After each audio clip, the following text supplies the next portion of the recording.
Doctor Pawase अर्धांगवायू पुनर्वसन आणि निसर्गोपचार केंद्र, निसर्गरम्य आणि प्रदूषणमुक्त वातावरणात 20 कॉटचे उत्तम मशिनरी आणि सर्व सुविधा उपलब्ध असलेले सुसज्ज निसर्गोपचार केंद्र. अर्धांगवायू, मान, पाठ, कंबर आणि सांधेदुखी, हातापायांना मुंग्या येणं, टाचदुखी, चेहऱ्याचा पॅरालिसिस, ॲक्युपंक्चर, फिजिओथेरपी, जलचिकित्सा, बाष्पचिकित्सा, योग चिकित्सा, मालिश चिकित्सा, चुंबक चिकित्सा, आहार चिकित्सा आणि माती चिकित्सा.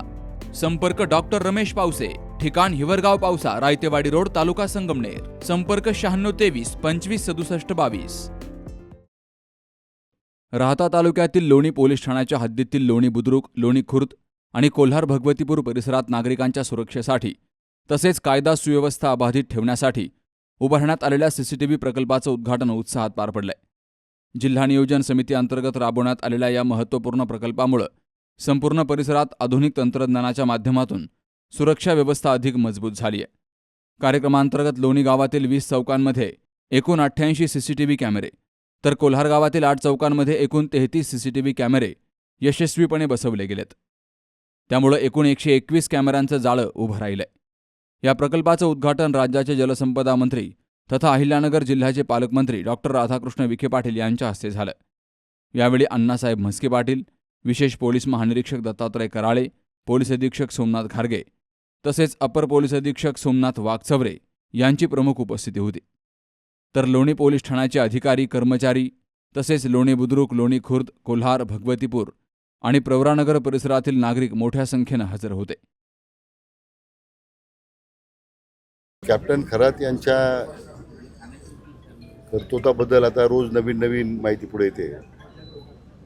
मला शिर्डी पोलीस स्टेशन आणि जिल्ह्याचे पोलीस अधीक्षक, अप्पर पोलीस अधीक्षक श्रीरामपूर आणि DYSP शिर्डी आणि त्यांच्या सर्व अधिकारी कर्मचाऱ्यांचं अभिनंदन केलं पाहिजे पहिल्यांदा की त्यांनी या हा गुन्हा शोधून काढला आणि कारवाई सुरू केली. आता ठीक आहे, सरकारनं त्यामध्ये आता SIT स्थापना केलेली आहे.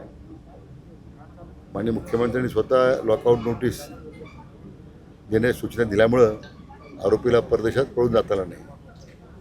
गुन्हा गंभीर आहे. आता SIT चौकशी स्थापन झालेली आहे. मला वाटतं जे पुरावे समोर येतील त्यावर कारवाई होईल. साहेब, CCTVच्या संदर्भात आज जवळपास राहता तालुक्यात बरेचसे जे मोठे गाव आहेत, मोठे महानगर आहेत, ते CCTVच्या आता म्हणजे सुरक्षेच्या दृष्टिकोनातून एक चांगलं पाऊल झालंय. तर त्याविषयी अधिक काय सांगाल? नाही, एकूणच वाढत्या लोकसंख्येचा जो परिणाम आहे आणि त्याबरोबर काही गुन्हेगारी वाढते.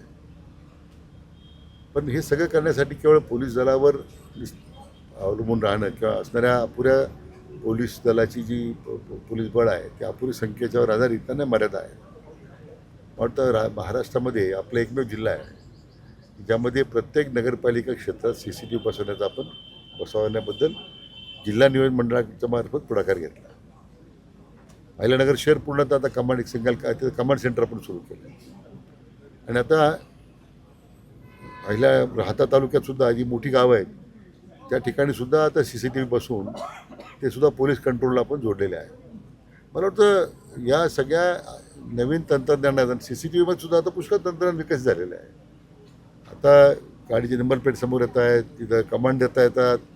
आणखीन त्यामुळं जे कोणी आरोपी असतील त्यांना सहजगत्या गुन्हा करून जाता येणार नाही.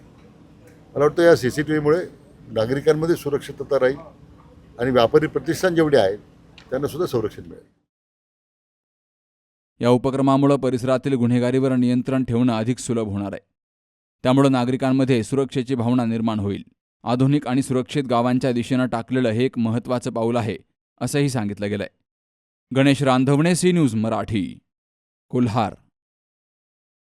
दादा, अरे 7 दिवसावर आले लग्न, सगळी तयारी झाली, पण फर्निचरचं काय? गृहवस्तू भांडार 10 ठिकाणी फिरण्यापेक्षा आपल्याला हव्या असलेल्या वस्तूंच्या हजारो व्हरायटीज एकाच ठिकाणी पाहायला मिळतात फक्त गृहवस्तू भांडार मध्ये.